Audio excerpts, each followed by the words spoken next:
Welcome, everybody, to our Personnel Committee meeting here, September 7th, 2023. So we have two members, so we have a quorum. We'll wait on Ms. Martin as she arrives. We're going to go ahead. We have an agenda before us. Are there any adjustments, Dr. Hummer? No, Mr. Chair. Okay, with no adjustments, the committee? Mr. Chairman, I'd like to motion to approve the agenda as presented. Okay, and I'll second that. All in favor? Aye. Good, we got an agenda. So, no unfinished business, so we will go right to new business and the staffing update. Dr. Hummer? Thank you, Mr. Chair. So the agenda that we have before you here today, we have a staffing update to let you know where we're at with our current vacancies and the filling of our positions. Then we have a substitute update in regards to the number of substitutes that we have, as well as some other information we wanted to share with you all. And then we also wanted to update you where we are with our recruitment retention efforts and share with you some of the ideas that we were working through, as well as some other updates with that, and see if you all had any questions or additional feedback for us. So with that, I'm now going to hand it over to Mrs. Freakley, and we'll go from there. Thank you. Thanks, guys. Can you hear me okay? Sorry, move that. See if this works from here. Oh, let's hope. Maybe. Maybe not. Hold on. We'll pivot.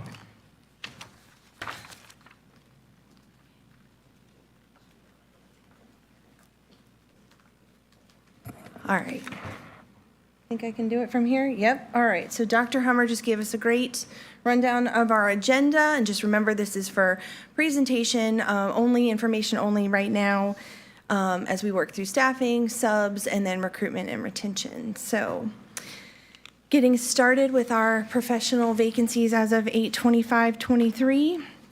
These vacancies do not include vacancies that we have split into extra periods and assigned to existing staff, just so you know that when you're looking at these numbers. The numbers are roughly the same from this time last year in the majority of these categories, as you'll see, with the exception of special education. As you can see, there is a big difference from 22 to 23, 17 to 4. As it says there, in order to address the challenges around recruiting for SPED, other neighboring divisions have offered additional compensation when recruiting for SPED positions. So we may want to consider a specific focus on SPED in the upcoming budget discussions as we continue to have difficulties recruiting in these areas. So let you guys take a second to look at these numbers.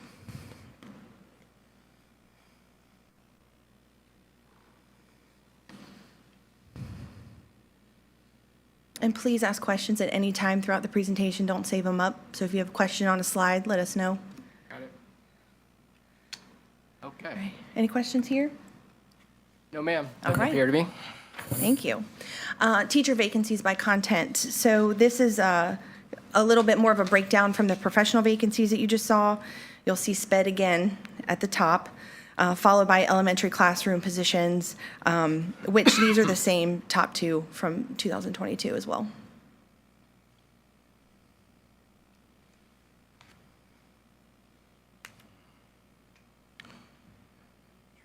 All right. The two athletic trainers, is that the ones that we approved just this year, right? I believe so, yes. And so they are going to be designated for our middle schools. Yeah, Correct. yeah, okay. So they're not, we're trying to find them, correct? Correct. Correct. Okay. Because, yeah, I just noticed the other day I had I know the middle schools are in touch with their high schools. Yes. For athletic trainers, for their advice, especially with the heat this week. Mm-hmm. And I had a game as an official, and they said that, you know, the athletic trainers at the high schools were directly involved and were going to call the game or not call the game or whatever it was. So that was reassuring, and said that they've been doing this. Mm-hmm. And so, good. So when we get these trainers, that'll be good. But it looks like the system is working. Yes, sir. Yeah. Yes, sir. Okay, good, thanks. Sure. Okay, professional vacancies filled as of 8/25. So our teacher group, I'll throw all these up here and then give you a little background. Teachers, administrators, and other professionals. You'll see here a big number on teacher new hires, 199. So this is, again, as of 8/25, this is a lot of turnover for the HR department to process currently. So that number's bigger than normal, just to point that out. But yeah, it's trending similarly in other areas comparatively. And Mr. Lake, I know that you had a question previously about transfers. When we talked about the upcoming personnel committee meeting, transfers, just for clarification, is anybody considered anyone moving into another vacancy? So that was what we. So within? Yeah. Always within? Yep, absolutely. Just to clarify that for you. Just the numbers just jump out here of the teacher category versus the other. It's just 282. Yeah. Oh, goodness. Wow. Yep. Okay. Ms. Chester, you got it? Any Okay. questions?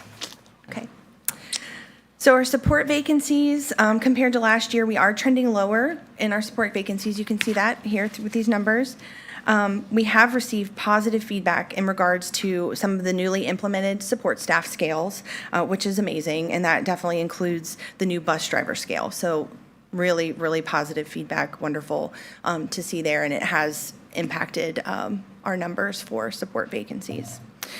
We are still experiencing some challenges in hiring and retaining instructional assistants, particularly in the area of SPED, so you keep hearing that, that's a theme. This remains our highest need area still. Mr. Chair. Mr. Monk? Thank you, Mr. Lee. Just a quick question around the bus driver positions. Notice that is down. Super excited about that, the vacancies there. My assumption is that also includes a reduction based upon some of the changes that were recently made with those FTEs. So that reduction is included in this number? I believe it is, and I'll have to confirm. Okay. Yes, I believe it is, yes, sir. Great question, thank you. I'll have another question there. Sure. We have, the line item is bus driver / aide. Of the 11, how many of each? Oh, that's a great question.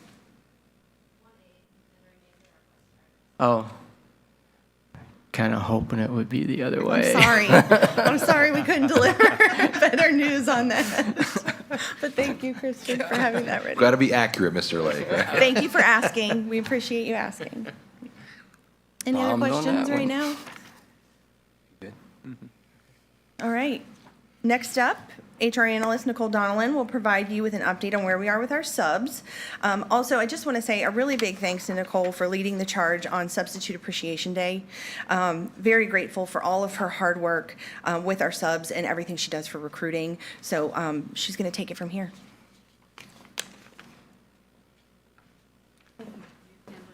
Do you want me to be a clicker? No, I didn't know if you controlled it. Good afternoon, thanks for having me. So we are excited. November 17th, which aligns with the National Sub Appreciation Day, is what we're going to be doing here. We are going to be giving every location a 10 by 3 foot banner.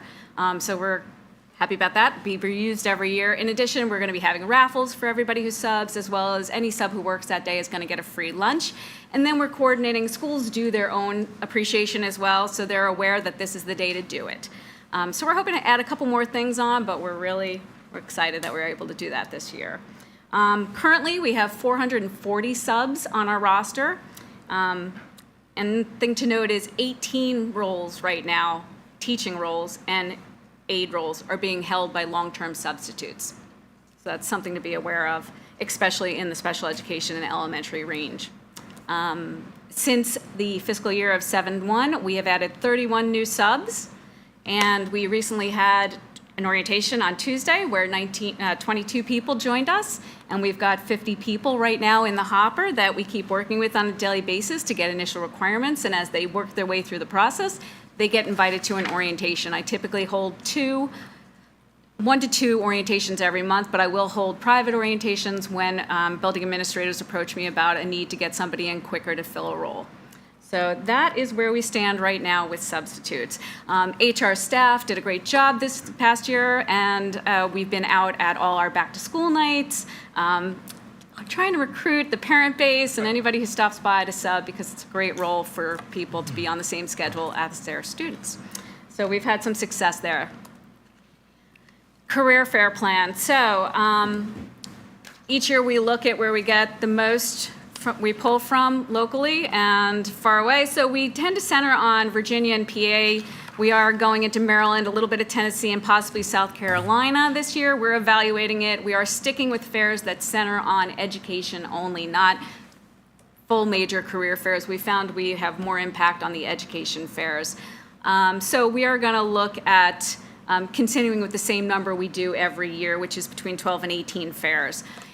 We are very happy to announce our fair will be held this year, Saturday, March 9th, 2024, back at Robert E. Ayler Middle School. We had a huge successful turnout with that fair last year, and we ended up hiring 28 teachers from that fair alone. Yeah, so we're pretty excited about that and look forward to another successful recruiting fair this year. Any questions? Oh, yeah, always. Okay. We have subs in other categories, right? Yeah, we always think subs are teachers, right? So other categories, professional staff. How about like, front office staff, executive, what we used to call secretaries or whatever We they're do. called So now? we do have different categories. We have teaching, we have instructional assistant, we have school nutrition, custodial, and clerical. Subs. Subs, yep, we across all boards. And we've made some real good inroads this past couple of years by allowing the bus drivers to sub in custodial and school nutrition capacities in between their bus runs. So that has been a huge help in filling those areas. And of course, increasing the salary scales really did a lot in the classified level. And the qualifications for, let's say, a teacher, go back to teaching, the qualifications for a teacher sub? So there's two different levels of teaching subs. We have what we call degreed and non-degreed. We'd have a pay differential for degreed, which is anybody holding a bachelor's or higher. And then we have non-degreed, which is anything less than a bachelor's degree. If you haven't previously done a substitute training course or you don't have an education background, that person then needs to go through a online training course that teaches them classroom management, dealing with the exceptional child, legal aspects. So it's a pretty comprehensive review of classroom management and other practices and best tips.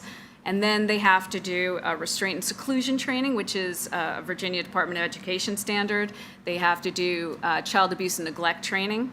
They have to provide me with 3 supervisory references covering at least the last 5 years of employment, and they have to show proof of education. And then they watch our substitute orientation video that we've put together, and then they come to an in-person session here where we review all the paperwork as well as onboarding and payroll, but we also have a discussion time where they can ask and go a little bit more in-depth on what they saw in the video as well. Do we ask subs where they want to work? Oh, absolutely. So one of the things that when they come to the in-person session is where, you choose the locations you'd like to work. A lot of times our subs will only pick one building And the level? and the level that they want to choose, yep. And they can change that at any time. How about at the, let's say, the high school level subject?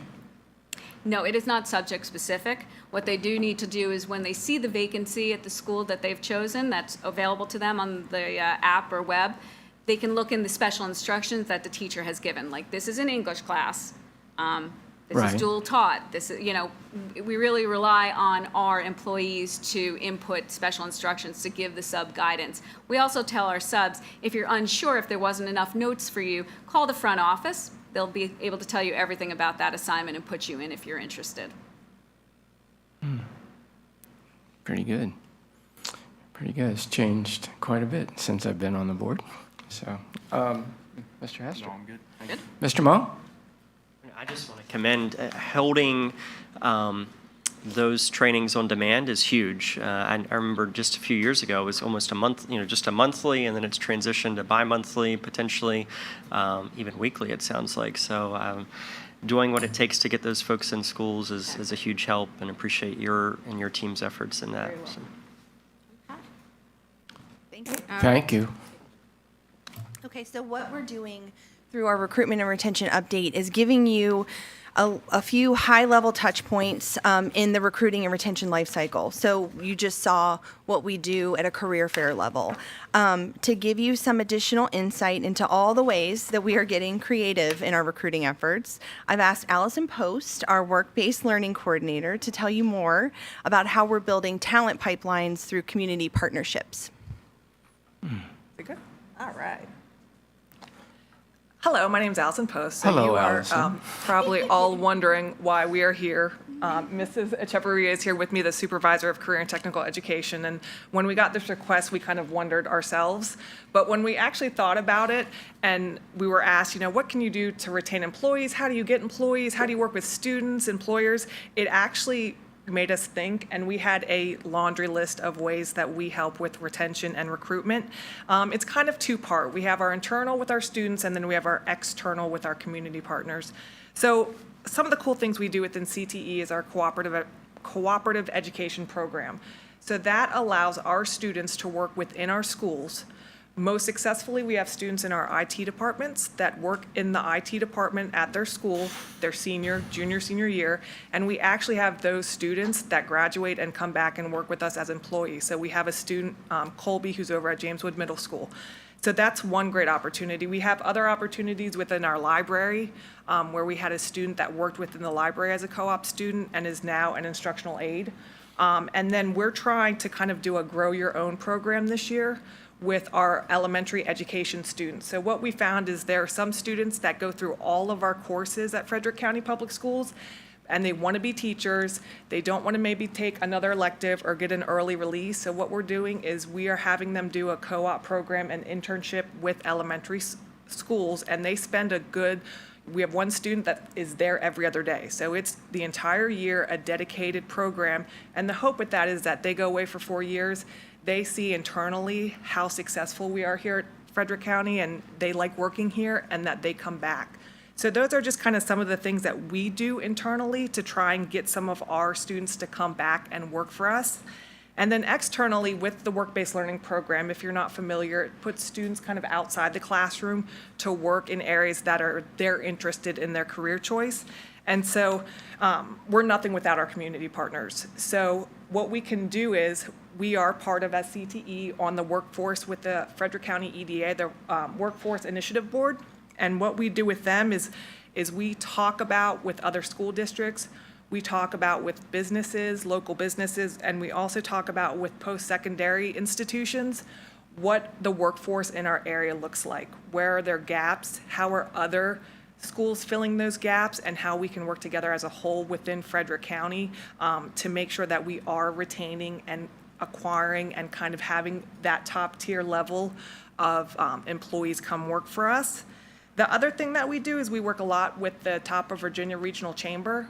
So a couple weeks ago, what we did is we hosted a panel discussion where we had folks from Winchester City, we had folks from industry, Navy Federal Credit Union, and we talked about how can we get employees and how can they as employees help our school systems. So that's another way that we really work to engage our community partners so that when we make requests, for example, we have a partnership with Army Corps of Engineers. We need a tech ed teacher. So my request was, do you know any retired Army Corps engineer employees that are maybe looking for a career change? We reach out to American Woodmark. Do you know anybody that could maybe fill this gap that we have? So it's really kind of a two-way street that we've been working on. And so that's why, I kind of joke, why are we standing here today?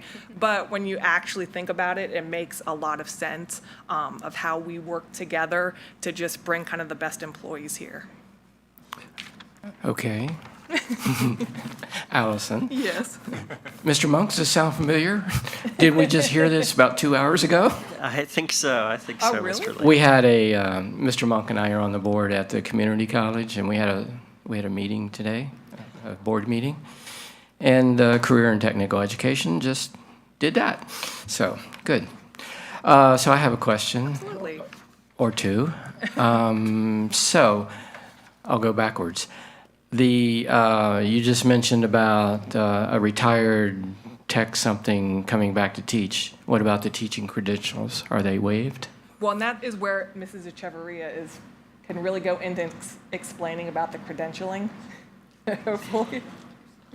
That's why I bring her along, because she's the expert in that. Mary Beth, hello. Hello, Mr. Lake. So, hello, everyone. I am not a licensure expert. However, there is a technical professional option for licensure with some individuals coming in to work with us. And also, if they have a degree in a particular area, for example, architecture or engineering or electronics, there is also a way to license them in that way as well. So there are licensure options. They are not waived. Okay, and so don't go away. Please let me go away. No, I'm kidding. Okay, so let's back up to sort of the beginning, Allison, when you said that we have some students doing some co-op type things. So connect the dot for me. Does that give them any credit like what we're familiar with for dual enrollment? So what it does for our co-op cooperative education program is students, when they work 280 hours, they will receive 1 credit. So they are able to earn an additional credit. So say if you have someone taking cybersecurity and they're working as an IT student, they could earn 2 credits for that course. And the program as a whole is designed to really kind of be a personalized experience so that those students, you know, it's good to see what you do and don't want to do before you graduate sure. from high school. So by allowing them to get that credit, the experience, the support from a co-op teacher at the school level, that's what kind of connects all the dots and makes that very enticing from a student perspective. Yeah, because we hear this routine all the time from the GIS showcase that we attend, and our students are out doing whatever, and you hear quite often, okay, I found out that's not what I want to do the rest of my life, you know, and so yeah, sort of the same vein, and yeah, sort of It's good. work-based learning, yeah, the GIS program, it's getting out in the community. So last question, I promise, at least for me. That's fine. How many students are doing that?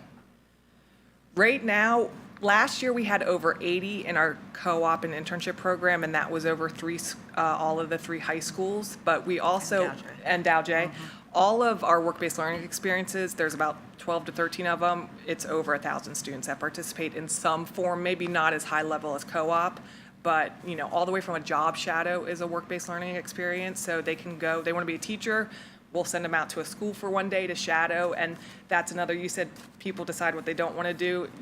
You know, if you send a student to like an elementary and a high school, they come back pretty clear. If they were, you know, not sure before, they come back pretty clear what they want to do. Okay. Mr. Hester? No, you just asked my question. I'm sorry. If I could just interject, I would like to commend Allison for working with the HR staff to get students in co-op positions in our elementary schools. We obviously have positions available, and we have qualified students who can fill those positions, so that's awesome. We've also had students working in facilities as well, so putting our students to work in Frederick County Public Schools, that's what we want to do. Yeah, it is. So, okay, I lied. I got one more question. So the chamber and those guys, I've always heard from Mary Beth, they're just, you know, huge supporters, right? Yeah. Coming into this position is, and I always tell everybody this, you go out the community and you're like, work with students, you know, have these programs, and no one ever really says no, which is great because they see the value in the community as a whole. So yeah, top of Virginia, Frederick County EDA, I mean, Navy Federal, American Woodmark, I mean, we have all these companies in our area and businesses that are just willing to do whatever it takes to help our students, which is great. Yeah, well, we attend the showcase down at the GW every year, and it's great stuff. Yeah. I mean, you're looking at a CTE graduate a long time ago, but my junior and senior year in high school, I was destined to be a Chevrolet mechanic. That didn't quite work out, but it did actually lead to a bigger thing. Mr. Monk, what do you got? I'm eating this up. I now know if there's any challenges with my Silverado, I'll just reach out to you, Mr. Lake. And I think it's real, too. Super excited about all the work that's going on, as you know. Big fan, I think most of us are. But it's real. I think about, as you're talking about in facilities, just a couple years ago in graduation, had a student coming across receiving their high school diploma, and as I'm shaking their hand, hey, I got a job in facilities, and that was an intern or a co-op student that had gone through and is now a full-time employee of Frederick County Public Schools that had gone through that program. So just super excited about all the work that's going on, and I was interested how Mrs. Echeverria was going to share around licensing and credentialing, because it is, depending upon the program, it's very different. And but I think one of the commonalities is there's an opportunity for anyone who wants to come and teach in our career and technical education classes, and a high need area for sure. So excited about what's going on, couldn't be happier. Stay tuned to the instructional committee meeting in a few weeks, because you'll hear more about CTE. Yeah. Well, thank you both. Thank you. Appreciate it. Thank you. Next. Okay. So in the life cycle of recruiting and retention, once we've recruited you, the next step in starting your career with Frederick County Public Schools is the application process. We get questions about this, so we just wanted to bring it forward to you all for clarification and answer any questions you might have. But here it's broken down very simply. All applicants apply through Frederick County Public Schools' online application system called Talent Ed. So if you hear that, that's what they're applying into. And then depending on what the applicant is applying for, whether it's a classified position or a professional position, the first step involves passing basic screening requirements, such as work eligibility. There are a lot of requirements around I-9s, questions about, background that you would answer, and then depending on how you answered that, the system, Talent Ed, would tell us whether or not you were eligible to move forward. And then you can see the difference in the layer for professional staff, same thing. But then HR will review for job-specific qualifications, such as licensure, such as subject matter, things like that for professional staff.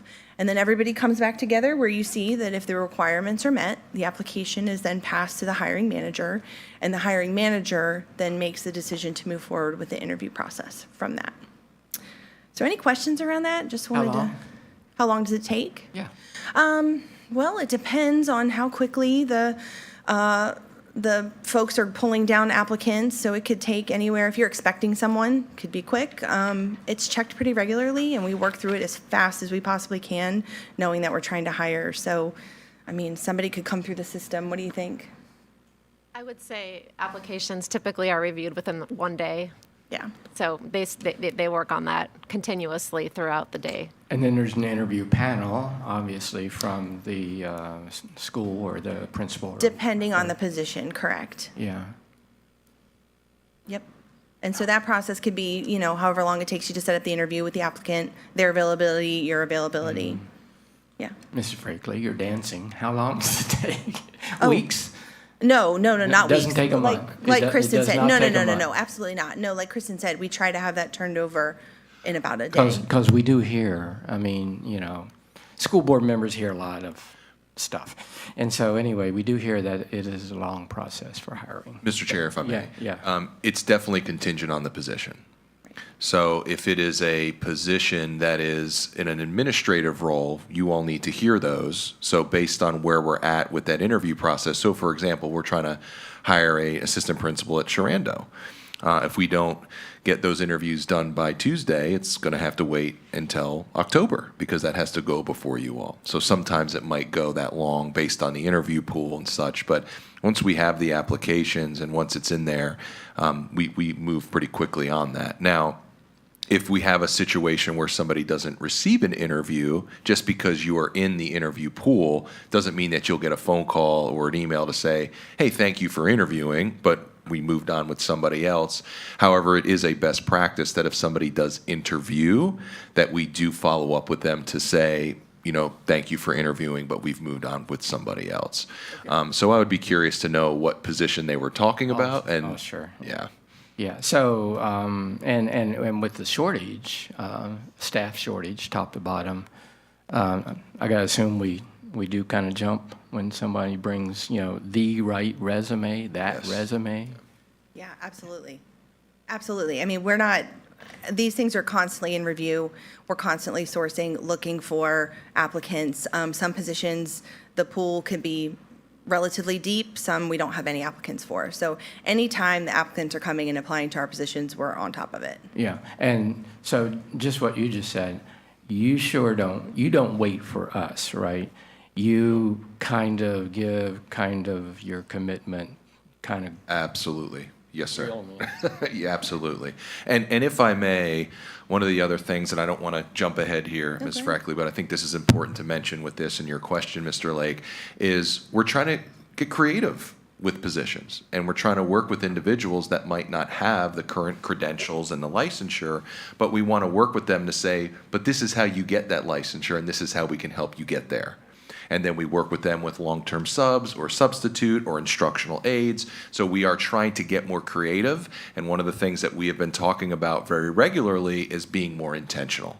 And just because somebody doesn't meet that middle requirement there, just as long as it's not any sort of background check type things where we don't want these folks in our school system, but if it's something that we can work through in regards to instructional aid, pair, what have you, then we can then help them get to where they need to be and fill that role as a teacher. So we want to get creative and more intentional with that. Do you get applications every day?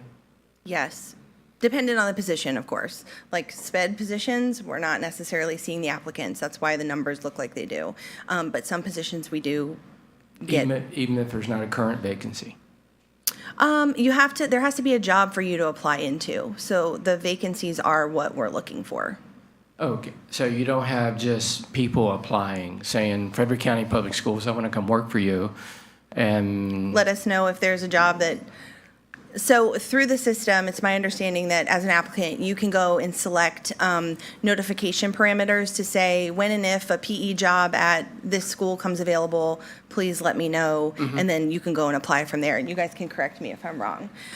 We were actually just talking about this last night with an individual at Indian Hollow during their back to school night. So it was really nice to actually see it in action, giving that direction back out to a community member who was interested in that very scenario. So yeah, the system will alert you if you go in and set it up. If you're very, specific in what you're looking for, you can set up job openings that way. But that's on the employee to go or the applicant, to go and do that through okay. the system. Last question, promise. Yeah. At what point in the application process are background checks done? That's going to be done in those first two green boxes. The system will do some of the work for us, but meeting one of the basic requirements is if the requirements are then met, then we're able to pass that on. So we have to go through the process of checking those requirements, and then if we say, yes, your background check is, clear, you can move forward into the hiring process. If I may just add to that a little bit. So they do answer initial questions with regard to their background, felony charges, criminal charges, and so forth. But then we actually have them do the fingerprinting and the central registry background check after the offer has been extended and accepted. And we wait for that to come through before they begin employment. So it's two In other words, we don't take their word that they don't have Correct. anything on their background. So they are expected to be honest up front, but then we also verify that through, as Mrs. Campbell just mentioned there. Yeah. Do you have more questions? Not really. I don't think so. It has to do with the timeliness of the background check and out of state. Out of state stuff if somebody's trying to hide something there was in the federal government there was this thing of a shrinking window of if you hadn't had a felony in the last 6 months or something crazy like that. So I just wonder if we have if we kind of followed as an industry the same type of standard. We follow federal and state education requirements. And so that's handed out through the state law enforcement. And so some of that stuff can get backed up from their side, from the processing side, but we're well within all of our timelines to meet those requirements for what it is we need to be checking. Out of state, I would probably Yeah, defer so the to- fingerprinting is an FBI check, so that would Right. check any state. And the central registry check, we go back 5 years. Any state in which they've lived, we would complete a central registry check in those states where they resided, including Virginia. And I've heard the answer to this question. I just can't remember what it is.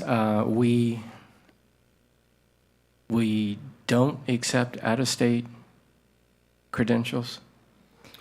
We do. Talking about licensure? Yeah, a Well, licensure. it depends on the reciprocity and what state they're coming from. And we verify that through the HR office, and there might be some additional aspects of licensure, such as additional trainings that certain folks might need. So, for example, somebody mentioned the restraint seclusion. Other states might not have that requirement, but we do. So there'd be certain things that you would have to go through. So they do a great job of taking a look at what those credentials look like and how they match up with VDOE requirements. Yeah. And if I missed anything there, please fill in. No, that's, the only thing I would add is some states, each state has their own types of endorsements. So it's pretty straightforward if it's like a mathematics, secondary mathematics endorsement, that would translate pretty seamlessly to Virginia. But if the grade levels are different or something like that, that's when they have to look at it more closely to see how it would translate to the Virginia endorsement. And Dr. Hummer, we've discussed this, and I'm just sort of wanting a refresher on it. But it brought it up, say a teacher is coming from out of state or whatnot, just general practice, that file for that teacher sort of follows them wherever they go.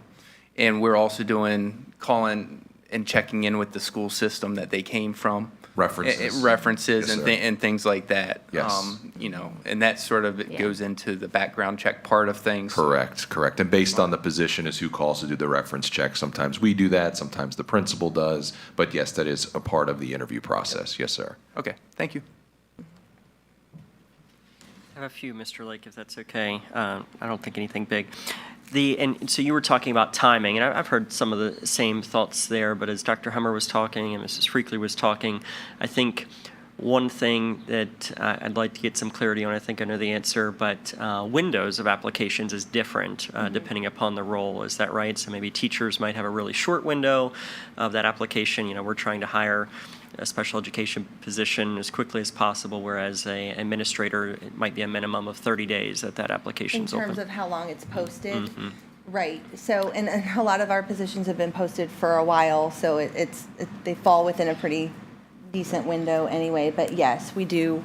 But there's some that we're intentionally keeping it open to see if there's other applicants, just to try to increase Right, that as pool. long as, right, if you haven't made the hire, then yeah. Awesome. And then thinking about the kind of the end of the year, and maybe some of our post-secondary grads who are trying to get their first job, I think about how often they might jump on the first thing. And I also recognize that that budget cycle really doesn't align perfectly, especially if it extends a little bit to that.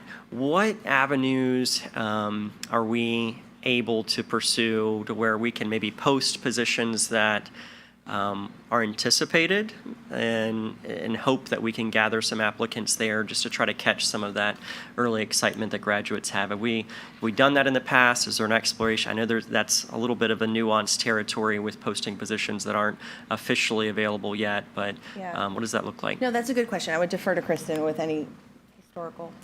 I don't believe we've posted anticipated. I am familiar with that process. I've done that with another division. So that's definitely something we've talked about, and we can look at that for the coming spring.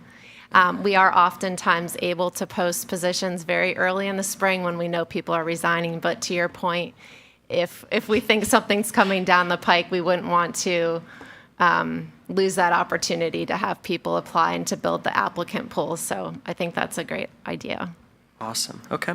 And then thinking, and I've heard, with any role, not just school divisions, but all the background check takes forever. And I think that's important, right? It's an important step of the process, and we've heard why it takes forever. There's a background check, and then there's a background check. Mr. Lake probably knows a lot about that. Yeah, he knows the varying levels of those things. But I also think it might be important for folks in our community to understand really there's a cost associated with that to the division. And that's probably why maybe that check really only occurs after that offer is extended. Do we have any just grand ballpark idea of just the costs that our division incurs between substitutes and all of our staff and volunteers and all of those folks? I'm sure that's extensive. It's in our, It's about $50, I would say, Right. between the two per person. correct. Right, so just to know that the division is really bought in, not only just from a, psychological perspective, but financially in that, the safety and security of Right. students. Absolutely. Thank you. All right, any other questions? Okay. Okay, so once an applicant has officially joined the Frederick County Public Schools team, we are constantly looking for ways to incentivize staff to keep engagement high and turnover low. So a couple things that we're going to be doing upcoming, we are going to be issuing a staff survey soon to gather feedback directly from the source.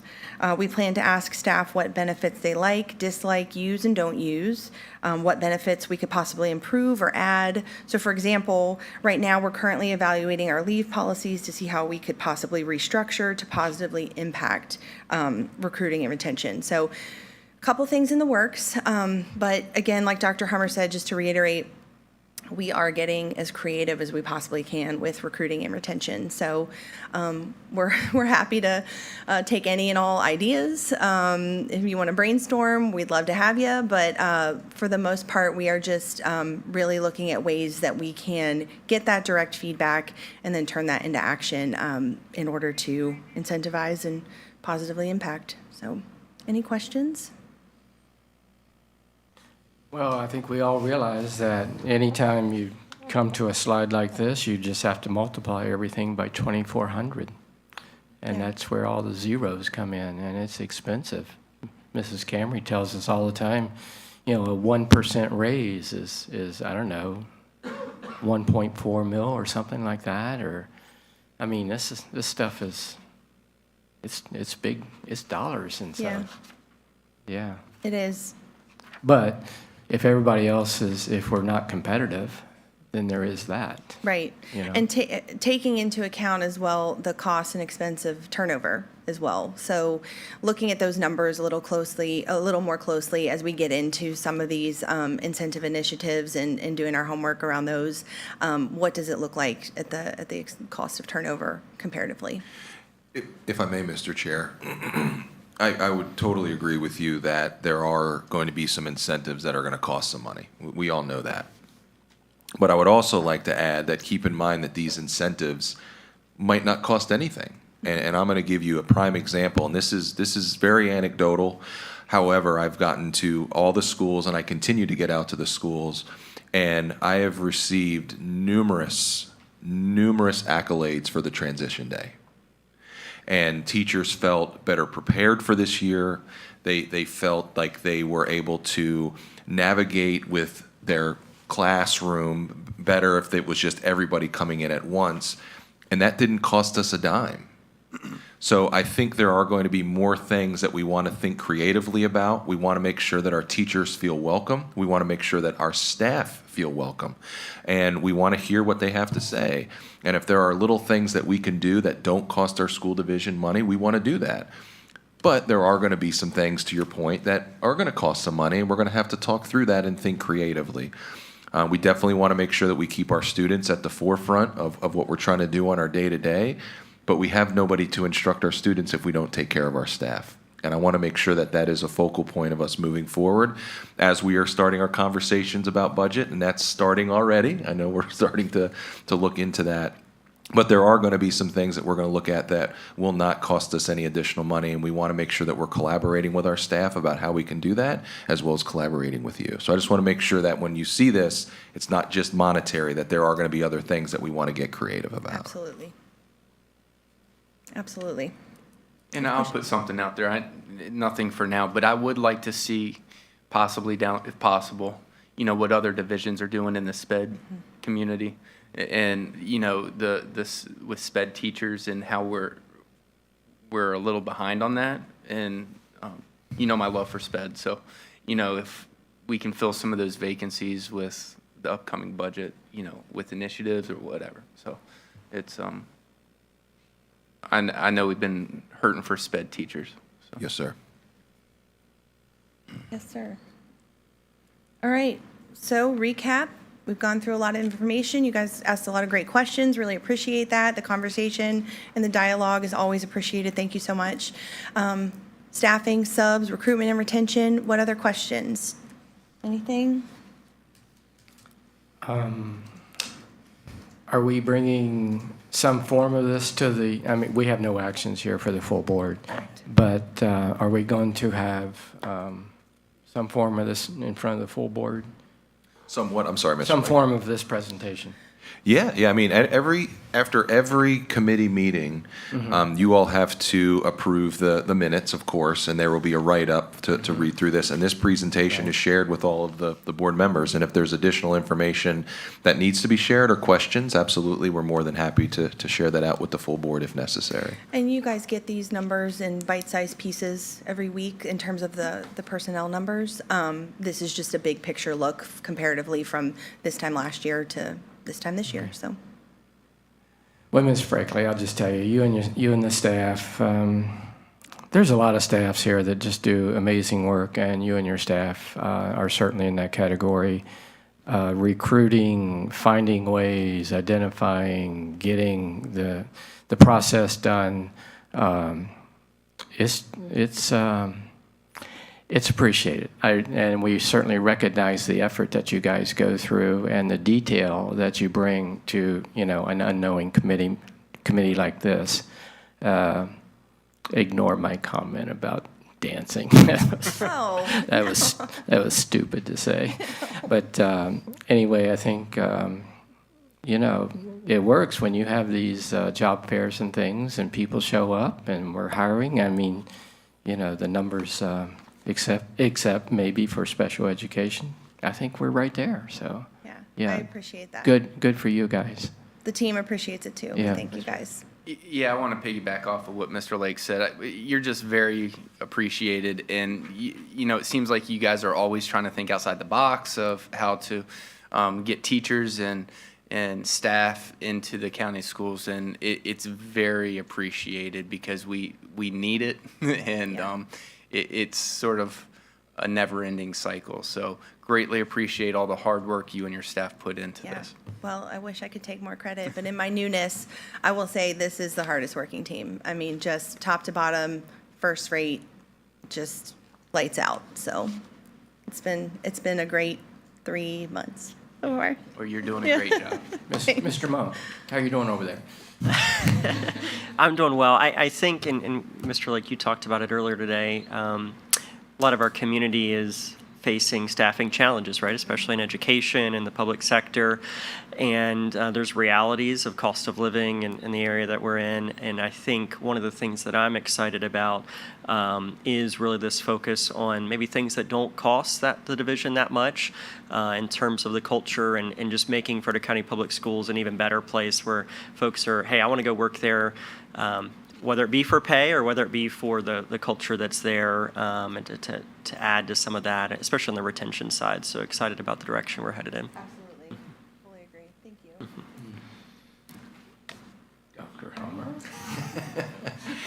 I definitely want to lay this on thick. I'm very proud of our HR office. I was actually at a back-to-school night at Indian Hollow, and I walk in and I see Mrs. Frackley and her team there handing out applications, even to elementary school kids, trying to get them on that right career path. And I wasn't going to discourage that. So, but I'm very proud of them. Very proud of them thinking outside of the box. And I know I've said this many times. They're definitely entertaining my crazy ideas because I have a lot of them of just challenging us, of thinking differently about how we do things. And like Mr. Monk said, that culture piece is so important, and it's as simple as just checking in on our teachers to see how they're doing. And I know with the ambassador program, that has also made a big difference. And I think they see that we're all on the same team and we're all on the same page, and we're trying to make a difference for our kids. And if we can build that culture in a way that doesn't cost us any additional money, I know you all, and as well as myself, are going to definitely want to do those things. But then there is going to be some monetary type changes we want to make, and we'll have to navigate those as they come forward. But thank you all very much. I'm very impressed and proud of all the work you're doing, and more to come, and we'll continue to keep you all posted. So thank you, Mr. Chair. Well,